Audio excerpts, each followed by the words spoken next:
I speak to quite a few people about this, and everybody is in the same pain barrier as what I was. And quite frankly, I saw it getting worse before it was getting better, and I didn't want to hang around. I just thought this is the opportunity to let go, and that I did. It's been a few weeks now that we've been mulling over this question of hospitality and whether or not it is broken. We always hope not. We started the conversation with the story of Cornersmith in Sydney, a cafe that was very much part of people's lives. The fact that they announced their closure because it was simply too tough to do business really struck a chord with people in the Sydney community. It was a cafe that had different iterations, but definitely seemed like it was a bit of a fixture, a leader even. In Melbourne, I feel like that watershed moment has been the announcement this week or the last few days that Gingerboy was closing. Gingerboy is a restaurant that's been around for 18 years. It's owned by one of the city's leading restaurateurs, Teage Ezard. And when Gingerboy announced that it was calling in the liquidators, a lot of people found it really gutting. I would suggest none more so than Teage Ezard himself, who is today's guest on Dirty Linen. Teage, welcome to the show. Hi, Dani. How are you? Yeah, look, really good to have you on. And I'm sorry it's under such circumstances. Give us the lay of the land from your point of view. Well, we traded through Christmas, which was okay, and then we started this year and didn't really get going. The problem was customers were drying up and costs were going up as well. And it was a perfect storm come around March. And we decided late March after Easter, which was pretty bad, to close. I mean, I guess these things don't come out of nowhere, and as you say, there was some disappointing months of trade. What were the things that were the real crunch for you? There was nothing that really stands out. The real crunch probably was you can't operate like you did yesterday, like the same quality. You have to cut corners and cheat almost, and it wasn't what I wanted to do. So that was a difficult decision to make. Yeah, look, I can imagine these are the sort of decisions that you never want to have to consider as a business owner who prides himself on quality. I mean, we heard that from the Cornersmith crew that, if they had to buy the chicken that didn't feel right to them, they wouldn't be able to sleep at night. So, I mean, what kinds of things were you looking at having to do? Well, we're looking at cutting staff, full-timers, for more casual staff. That was the first thing. Changing suppliers, changing trading hours, a combination of things that right there that was, a step in the right direction for the business, but it wasn't the decision that I wanted to make. Because what would that have meant for your customers? Lesser trading hours and probably lesser staff or fewer staff. And what else? That's about it, really. I mean, you closed your flagship restaurant, Ezard, during COVID, during lockdown, in June. So just as we were coming out of lockdown number 1, if I'm right. Correct. The difference between Ezard and Gingerboy was that Gingerboy was more flexible and could pivot, and Ezard could not. And it was very hard to put Ezard into a box. So, yeah. Yeah, that's really interesting. I mean, I feel like Gingerboy has been part of so many people's lives for the 2 decades that it traded. But for people who perhaps aren't as familiar with the restaurant, give us a sense of what it was all about and why it was able to be more nimble than your flagship fine diner. Well, it was designed to be a bit more fun, a bit more relaxed, a bit more casual, cheeky almost. and faster too. So we had 2 or 3 sittings. Used to do 2 or 3 sittings. Most recently, it was probably 1.5. But it's different times, setting times, different trading hours, different offerings. Banquet menu instead of degustation. We had a 35 offerings on the menu. It was a big a la carte menu. Ezard was 17 or 18. So it was a little bit just like Ezard, but very different. I mean, the way that you're speaking about it, it sounds like the offering was very flexible for people. And, I would have thought of Gingerboy as a place where you could come for a big birthday banquet. You could also pop in for a couple of snacks and a drink. But in a way, does creating that flexibility for diners also make it tough for you when perhaps diners will only come for a snack and one drink? They'll sit on a table but not spend as much. Well, you try and hit your bet on your reputation, and that is providing an end-to-end service and delivery of a meal, and that's what you go for, and that's what you expect to come up with. Of recent weeks or months, I should say, we've seen it a little bit different. We've seen the spend drop overall. People just come in for a snack and a bite to eat. There's no minimum spend, so they get away with it. It's really hard. I feel like we're at the mercy of the guests, and the guest doesn't realise what goes into it back house. I mean, that's undoubtedly true. But, is it the guest's business to know that? No, it's not. It certainly isn't. But like I've been saying the last couple of days, we've seen nothing but increases, and that's got to come to a point where the menus have to go up. I remember Sydney in the year 2000 had the Olympics, and everybody put their prices up, and they stayed up. So does it take an international event or something like that? I don't know. But I do know that we do need to be level with the market, and that's upwards of $50 a main course. I mean, it's a lot, isn't it, though? Because I can hear you say that, and I think, yeah, well, I can see why that would be. I know that costs are going up every which way that you look. But when customers are also understandably watching what they spend because their power bills and insurance bills have gone up as well, well, what actually happens? You can put prices up to whatever you want, but if the market won't bear it, is that the solution?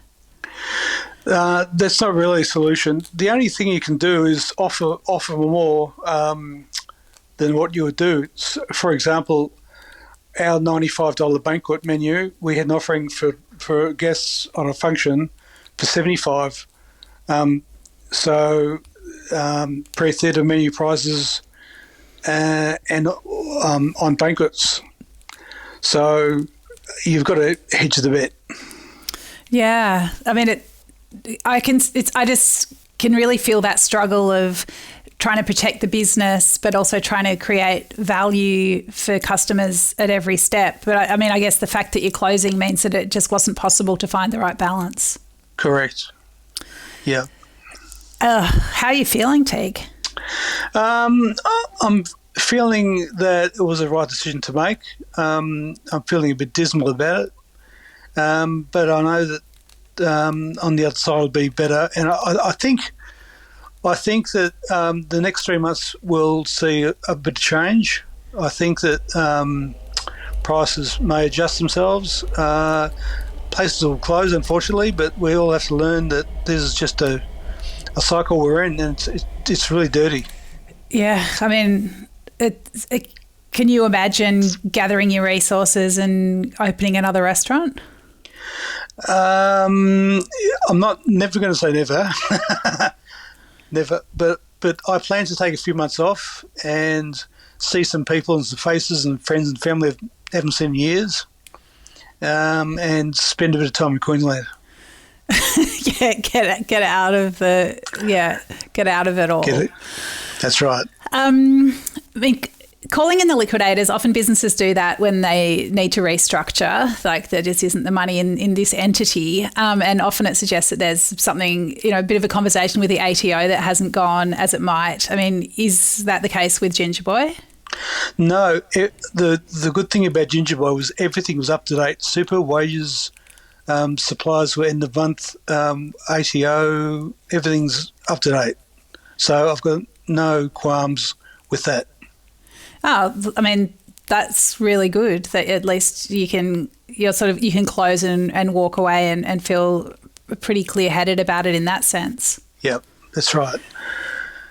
So no one's owed too much. There's a few suppliers that will fall into some carnage in some areas there, but that's about it. Okay. I mean, was that something that you were sort of working towards? Yeah, a changeover or getting the liquidators to come in is generally better at the start of the month because you're starting a fresh cycle with your suppliers, with your staff, if you pay them monthly, that is, and everybody's generally paid up to date. I mean, you're a really experienced operator. You've been in the industry for decades. I feel like if anyone was going to be able to find a solution to continue trading, why wouldn't it be you? What do you feel like you're getting out earlier than others who perhaps should be thinking about making a similar decision? Correct. I speak to quite a few people about this, and everybody is in the same pain barrier as what I was. And quite frankly, I saw it getting worse before it was getting better, and I didn't want to hang around. I just thought this is the opportunity to let go, and that I did. So I do hope that I'm ahead of the curve. I suspect that I probably am if I'm forecasting a pretty dismal winter. Winter's always tough for restaurants. I mean, what's your prediction for this winter? Well, I don't see it getting any better for hospo, unfortunately.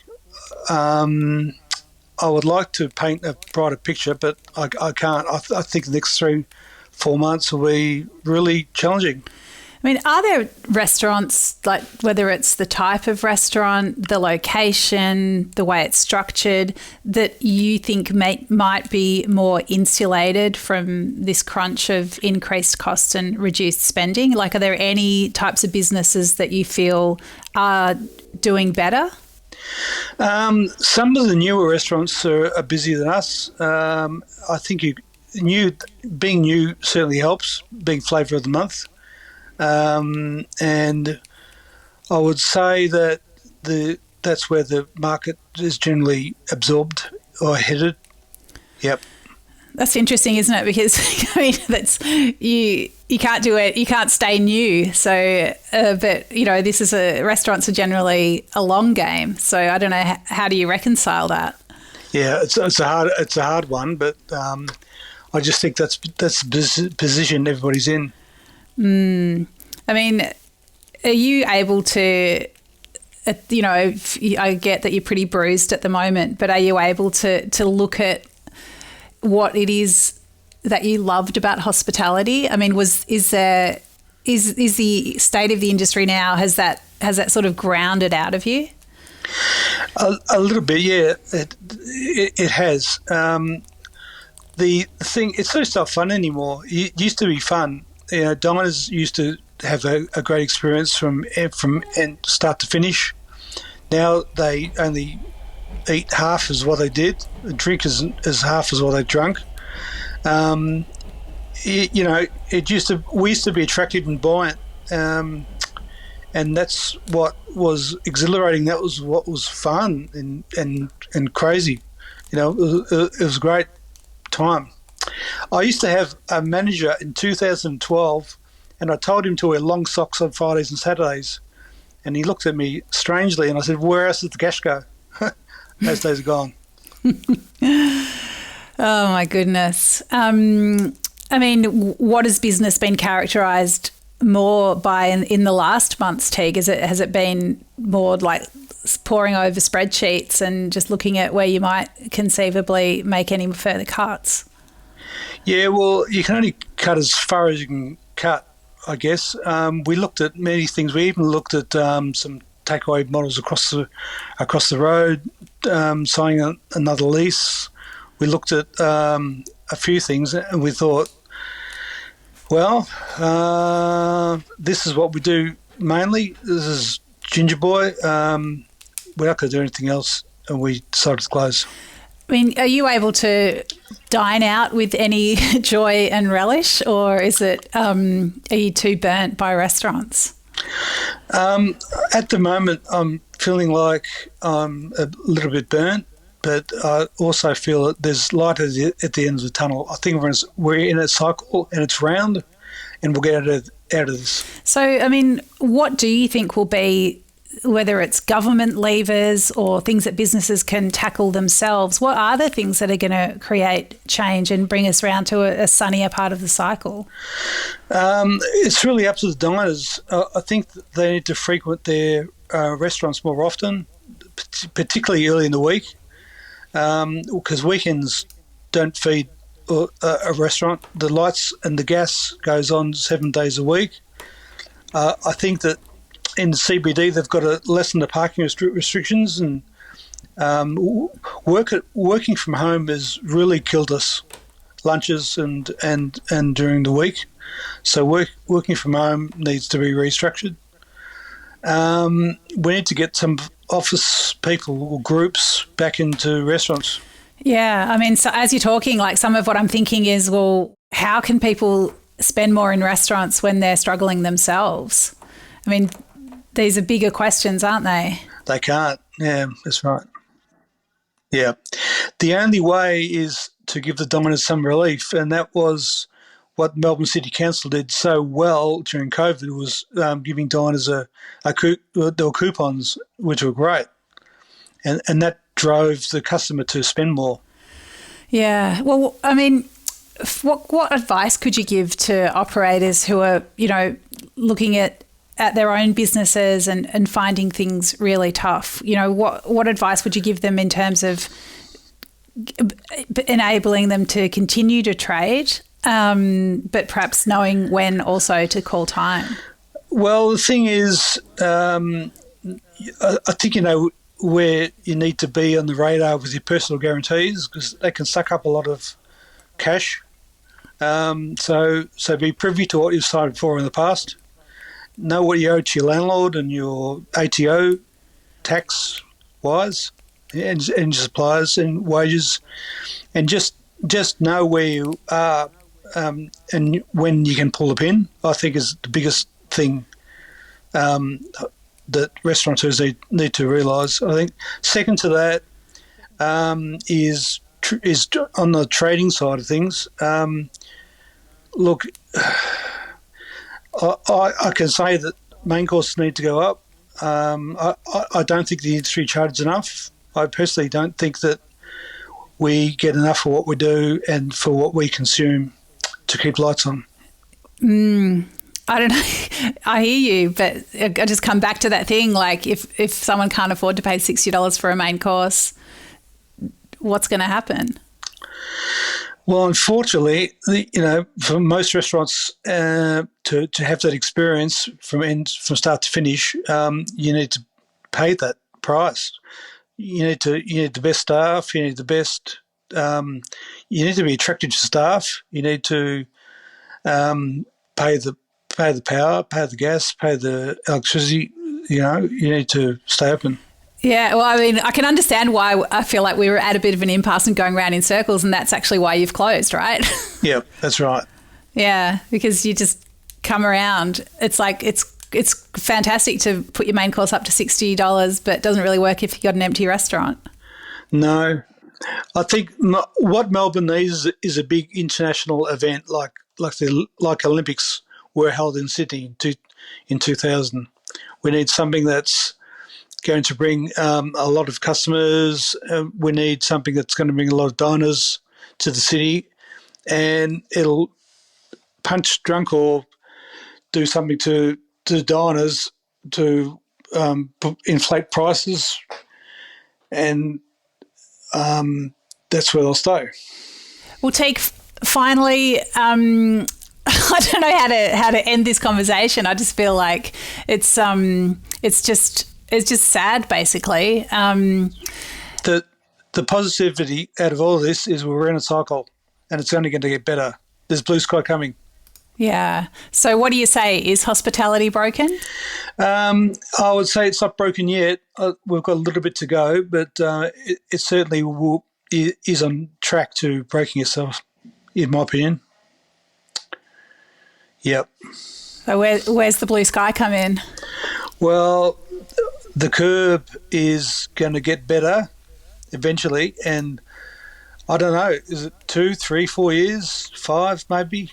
I'm not sure, but something will happen to bring it back. I think the scary thing with hospitality is that you can lose a lot of money really quickly if you're trading and you're not making a profit, right? So it's I can just, my heart is gripped with this fear for people that they're waiting for things to turn around and they're losing money every hour basically in the meantime. Yeah, and some people are accustomed for that. They're okay to lose money, but I certainly am not. I think a business needs to trade profitably. It needs to break even at the very, very least, not lose money. Yeah. Well, Teague, enjoy your time in Queensland, taking some big, deep breaths. I'm really, really sad that you've had to make this decision. But I hope you can sit comfortably in the certainty that it was the right thing to do in this moment for this business and, for yourself and your family. Really, really grateful to you for being so open with us on the podcast today. Thank you so much.